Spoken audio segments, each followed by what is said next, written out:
और भारत के लिए आने वाले 25 वर्ष भी बहुत महत्व के हैं।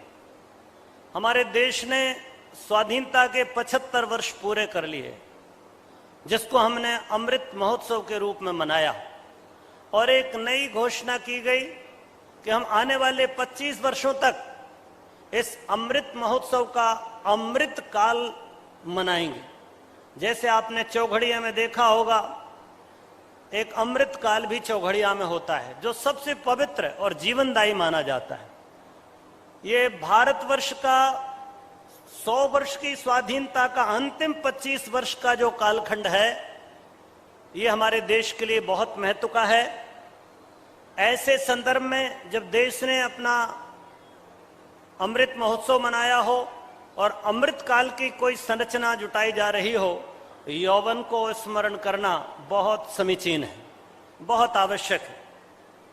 इसलिए इस अमृत महोत्सव के इस दिव्य स्वप्न को साकार करने में पूरे देश भर में लगी हुई तरुणाई को, जिसने ना सिर्फ वर्तमान वरन भूत और भविष्य सबको गढ़ने का संकल्प लिया है, ऐसी तरुणाई को मैं नमन करता हूं। भाइयों बहनों, ये बहुत विशिष्ट समय है, अत्यंत विशेष समय है, जब परमात्मा भी नई कलम से, नई स्याही से एक नए युग की, एक नए मनुष्य की, एक नए भगवान की रचना और वर्णन लिखने में जुटा हुआ है। पूज्य गुरुदेव ने कहा था, बेटे हम नया संसार बनाएंगे, नया भगवान बनाएंगे जो इंसाफ करता हो, जो सर्वव्यापी हो। हम एक नया इंसान बनाएंगे जो सच्चरित्र और ईमानदार हो। हम एक नया समाज बनाएंगे जो उत्कृष्ट और प्रगतिशील हो। मित्रों, ऐसे महान समाज की रचना का यह कालखंड बहुत अद्भुत है। आइए हम थोड़ा विचार करते हैं कि परम पूज्य गुरुदेव ने इस महान मंगलमयी युग निर्माण योजना के माध्यम से ये जो संरचना हुई है, जिसके शुभ्र शिखर पर वो स्वयं विराजमान है, ये जगदम्बा परिचालित धर्म तरंग है मित्रों, जो जगत के प्रत्येक कण को आंदोलित करने में लगी है। मैं निवेदन करना चाहूंगा कि भारत की तरुणाई ने बहुत इतिहास लिखा है। दुनिया का इतिहास भी यही कुछ बताता है। हमारे एक कवि महोदय गाया करते थे, अब तक का इतिहास केवल यही बतलाता है, जिस ओर जवानी जाती है उस ओर जमाना जाता है। इसलिए जमाने की दिशा और दशा को सदा सदा से ही इस देश का यौवन गढ़ता रहा है। आप यदि प्राचीन भारत की गौरव गरिमा पर विचार करें तो भारत का जो गौरवशाली इतिहास है, उस इतिहास के प्रत्येक पन्ने पर युवाओं के हस्ताक्षर है। चाहे वो स्वर्ण काल हो और चाहे उसके पूर्व के वैदिक काल की घटनाएं। आप जरा विचार करें, वेद काल में हमारे ऋषियों का यौवन तपा। उन्होंने संसार के रहस्य को जाना, अपने जीवन को तप की भट्टी पर चढ़ा दिया और जीवन का रस निचोड़कर हमारे सामने एक महान भारतीय संस्कृति, जिसे हम देव संस्कृति कहते हैं, जिसे हम सनातन संस्कृति कहते हैं, जिसे हम वैदिक संस्कृति कहते हैं, इस संस्कृति की रचना की। मित्रों, चाहे आप जीवन में देखें, चाहे महर्षि अत्रि हों, महर्षि वाल्मीकि हों, महर्षि याज्ञवल्क हों, महर्षि परशुराम हों, किसी भी ऋषि का जीवन आप जीवन के पन्ने पलट कर देखते हैं तो आपको समझ में आता है कि संपूर्ण जीवन को राग रंग से दूर करके अपने जीवन को राष्ट्र, विश्व और मनुष्यता के लिए समर्पित करने में लगे रहे। मित्रों, ऐसे ऋषियों का हम वंदन करते हैं, जिनने अपने यौवन की दहलीज पर खड़े होकर भारत को दुनिया का विश्व गुरु बनाया, भारत को चक्रवर्ती सम्राट बनाया, भारत को सोने की चिड़िया बनाया। मित्रों, उन युवाओं का स्मरण करो। राम का यौवन तपता है तो राम भुज उठा करके प्रण करते हैं, निश्चरहीन कराऊं मही, निश्चरों से हीन कर दूंगा मही को। जब कृष्ण का यौवन तपता है, बलराम कृष्ण का, तो महाभारत जैसा महान राष्ट्र बनकर के निखर करके खड़ा हो जाता है मित्रों, और संसार में एक बार फिर से अधर्म का नाश होकर यदा यदा ही धर्मस्य की भविष्यवाणी पूर्ण हो जाती है। मित्रों, जब गौतम का यौवन तपता है, जब बुद्ध का यौवन तपता है, आप जरा विचार करें, जब बुद्ध का यौवन तपता है, करुणा की धार निकल पड़ती है। हजार हजार भिक्षु भिक्षुणियां अपने जीवन का मोह त्याग करके इस भारतीय संस्कृति की पताका को लेकर विश्व के कोने कोने में फैल जाते हैं। हमारे शास्त्रों में एक सुंदर श्लोक आता है, एतद् देश प्रसूत सकासद अग्रज जन्मना स्वयं स्वयं चरित्रम शिक्षेरण पृथिव्याम सर्वमानवा। भारत के युवाओं ने अपने चरित्र से सारे जगत को जीना सिखाया है। मित्रों, मैं वंदना करता हूं उन ऋषियों की, उन महामानवों की, उन देव मानवों की। मित्रों, और भी इतिहास के पन्ने पलटे तो आप अनेक भक्ति काल की गाथाओं में आप डुबकी लगाएंगे, आपको स्मरण आएगा उसके पूर्ण का स्वर्ण काल, जब एक चंद्रगुप्त नाम का छोटा सा बालक चाणक्य का स्पर्श पाकर कुंदन जैसा दमक उठता है, भारत को एक सूत्र में बांधने का, विराट भारत का निर्माण करता है, देश को स्वर्ण युग की ओर धकेल देता है। भारत श्री और संपन्नता से जगत में सर्वाधिक श्रेष्ठ राष्ट्र बन जाता है। आपको स्मरण होगा, देश का समय ऐसा निकला जब भारत 25% दुनिया की पूरी जीडीपी का 25% सिर्फ भारत में था। दुनिया की सारी इनकम का एक बड़ा भाग भारत में पैदा होता था। व्यापार का केंद्र था, शिक्षा का केंद्र था। ना जाने क्या का हमने देखा है इतिहास के पन्नों में, नालंदा और तक्षशिला को, ओदंती और विक्रमशिला को देखा है हमने, जहां पर दुनिया के सारे छात्र ज्ञान प्राप्त करने आते थे। भारत ज्ञान की भूमि बन गया था। मित्रों, भारत का विस्तार, उधर जाइए तो कांधार तक और इधर जाइए तो आपके वर्मा तक, पूरा भारत का विस्तार दिखाई देता है, विराट भारत। इस विराट भारत का श्रेय अगर किसी को देंगे तो भारत की तरुणाई को जाता है। मित्रों, मैं कहता हूं कि जब देश पर आक्रमण हुए और देश पराधीन हो गया, ये तरुणाई रुकी नहीं। इस तरुणाई ने एक नया मोड़ लिया। चैतन्य जैसे लोग, मीरा जैसे लोग, कबीर जैसे लोग खड़े हो गए। भक्ति काल का, संत का समय एक आया और भारत की चेतना को जीवंत और जागृत बनाए रखा उन युवाओं ने। कोई नृत्य कर रहा था, कोई गीत गा रहा था, कोई भजन कर रहा था, कोई ध्यान में डूबा था, परंतु भारतीय चेतना को जीवंत और जागृत रखने वाले ये भारत का यौवन ही था। मित्रों, और मित्रों, आपको वो भी स्मरण होगा जब देश ने स्वाधीनता के लिए संग्राम प्रारंभ किया।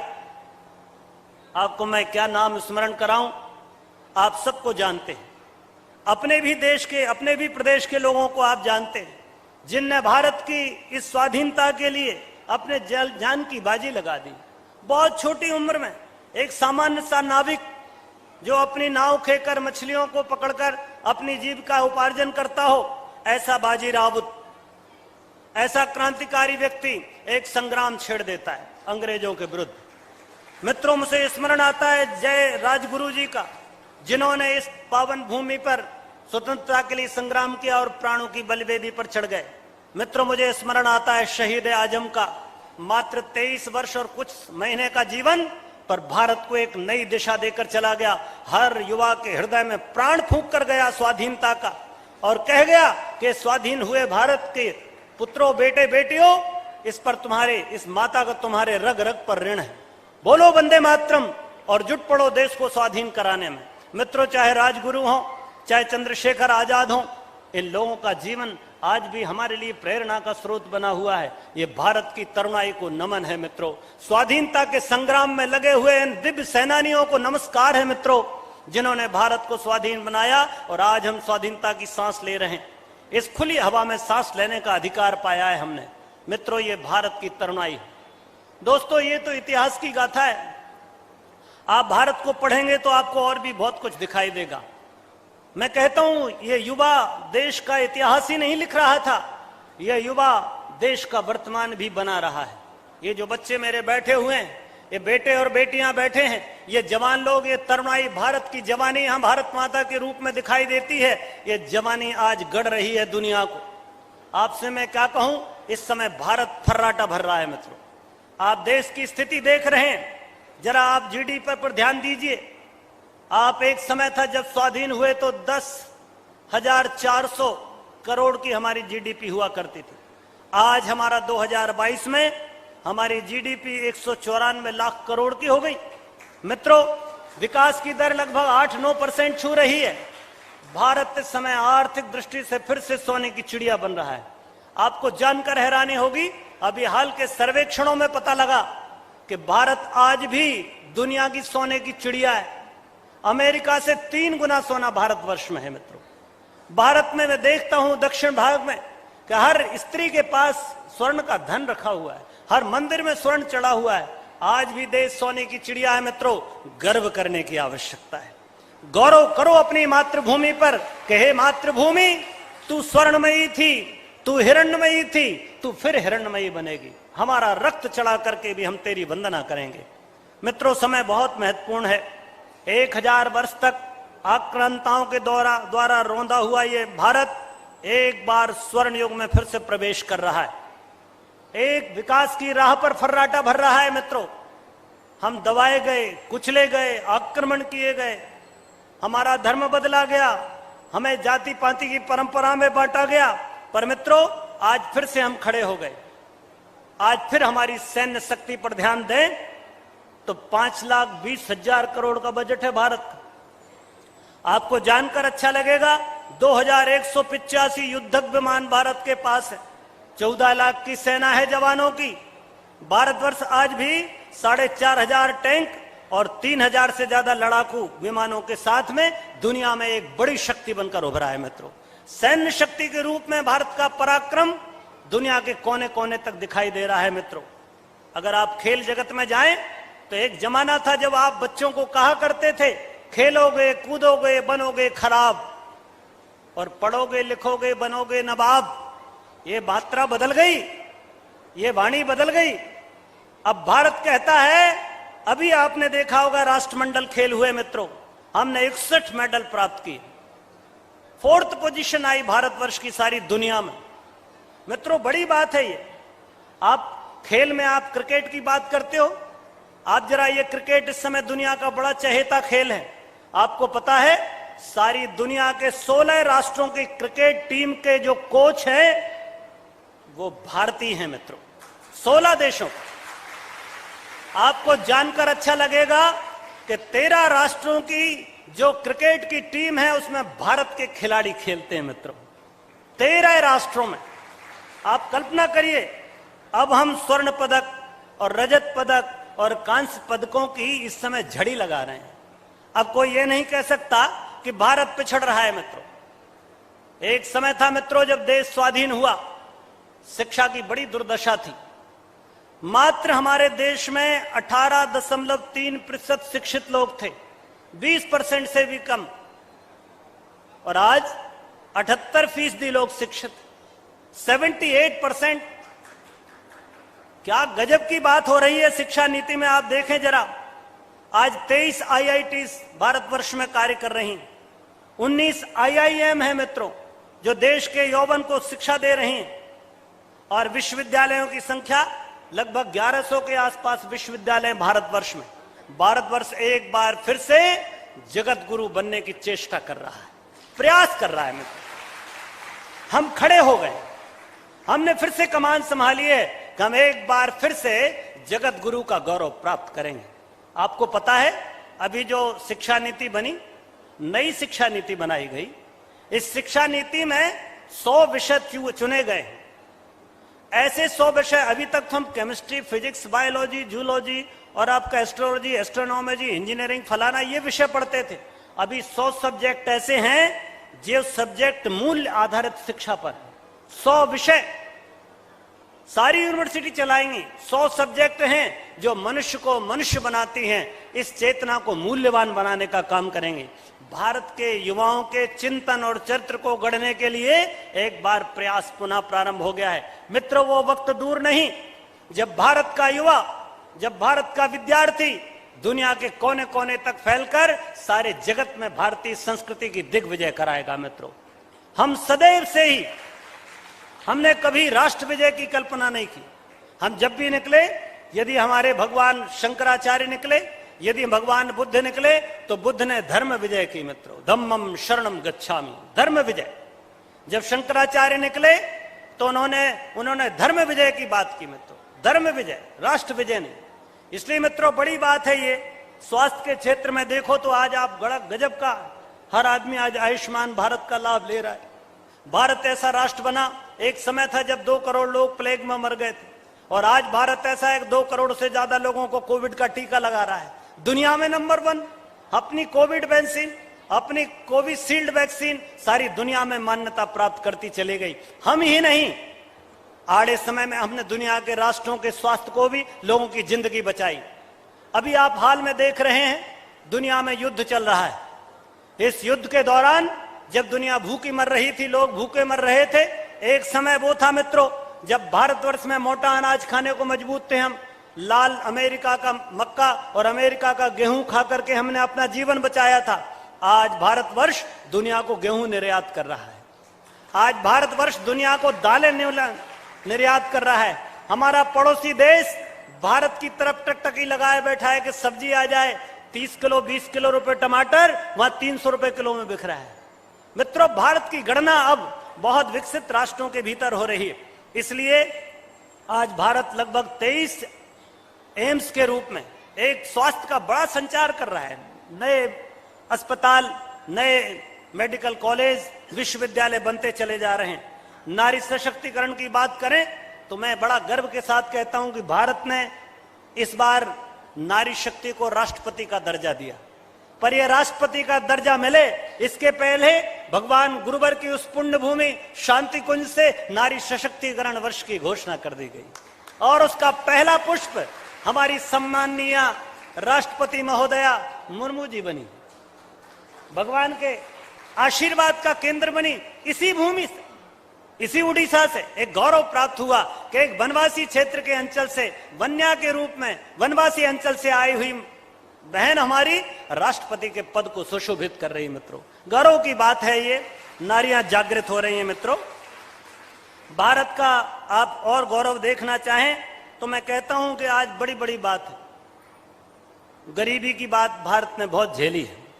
हम गरीब देश के रूप में जाने पहचाने जाते रहे, हम लोग भिखारियों जैसी श्रेणी में रहे, पर भारत इस समय हब बना हुआ है, आईटी का हब बन गया है।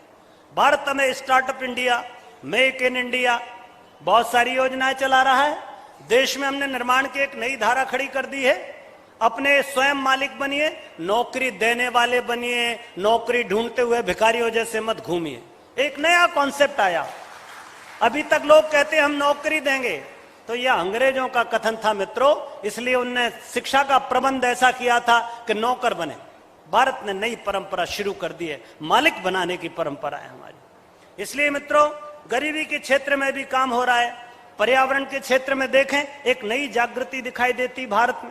नदियों पर शोध चल रहा है, नदियों को कनेक्ट करने की बात हो रही। आप देखें हिमालय की रक्षा का कार्यक्रम चल रहा है। देश में अमृत सरोवर बनाए जा रहे हैं। आप देखिए तो जरा, बायोडायवर्सिटी के कंजर्वेशन की बात चल रही है। आप देखें जरा, दृष्टि डालिए तो पर्यावरण के क्षेत्र में बड़ा काम कर रहे हैं। और हमने दुनिया में पहली बार घोषणा की, हमारे प्रधानमंत्री जी ने संयुक्त राष्ट्र में घोषणा की कि 2070 तक हम 0 उत्सर्जन कार्बन पर आ जाएंगे। भारत पहला देश है मित्रों जिसने इतनी बड़ी की बात की है। आज मैं कहता हूं तो मित्रों आप देखें किसी भी दिशा में, धर्म क्षेत्र में जाइए, युग निर्माण का इतना शानदार आंदोलन, दुनिया के कोने कोने को हिला देने वाली ये मशाल, ये सारे जगत में को प्रकाशित करने वाला ये ज्वाल, जहां जाइए वहां दिखाई देता है। आप ट्रेन में चलिए, कोई ना कोई आदमी जरूर कहेगा मैं शांतिकुंज गया था, मैंने अश्वमेध में मिला था, मैंने यज्ञ में शामिल हुआ। हर दूसरा आदमी दिखाई देता है मित्रों, आपके साथ संवेदना से जुड़ रहा है और धर्म का एक सच्चा और अच्छा स्वरूप उभर कर आ रहा है। एक परिष्कृत स्वरूप अध्यात्म का परम पूज्य गुरुदेव की कृपा से इस धरती पर धराधाम पर अवतरित होने में लगा है। आप सब उसी के संवाहक बनकर यहाँ बैठे हैं। आप वही संस्कृति दूत बनकर आए हैं। हमारे बुजुर्ग बैठे हैं जिनने 50 साल से इस मशाल को थामकर आज अपने बच्चों को यहाँ पर इस मंच से अपने बच्चों के हाथ में मशाल सौंपने का साहस निभाया है।